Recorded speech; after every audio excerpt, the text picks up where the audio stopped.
38,000 feet in the air. The woman has to climb up to the top of the balloon with her bare hands to deflate it, looking down into the abyss. But it's 20 degrees below zero and she's already stiff, dizzy and lightheaded. She is instantly detached, and so she hangs straight up in the air. In a trance, she remembered her husband. She remembered that her husband had jumped from the sky to save her. The woman is instantly awake. She was living not only for herself. Her will to survive awakens. With all her strength, she finally grabs the rope in front of her. The woman has survived, tying the rope tightly around her waist. With arms that are frozen stiff, step by step, she climbs to the top. If her will wavers even for a moment, she'll never be the same. But after a long and arduous climb to the top of the balloon, the woman was panting from the cold and exhausted to the point of dying. But she also knew she was now just one step away from safety on the ground. The woman hooks her arm around the rope, using her elbow to slam into the valve. But the ice crystals are too strong. It's no use. She doesn't have time to think about it. The man below is half frozen to death. The woman's last vestiges of consciousness. She stood up. Yes, she did. She stood at the top of the sky.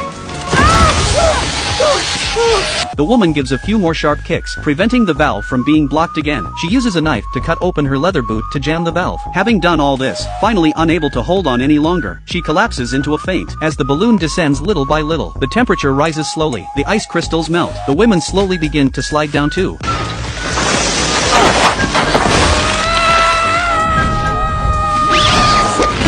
When the woman wakes up again, she was hanging upside down 10,000 meters in the air. Luckily the rope saved her life. If you're not afraid of heights, it must not be high enough. The woman was so scared she called out to the man for help. But what about the man? It's as if he doesn't hear. The woman who has stabilized herself. The woman's survival instincts kicked in again. With the inertia of the rebound, she finally grabs the basket. Another brush with death. And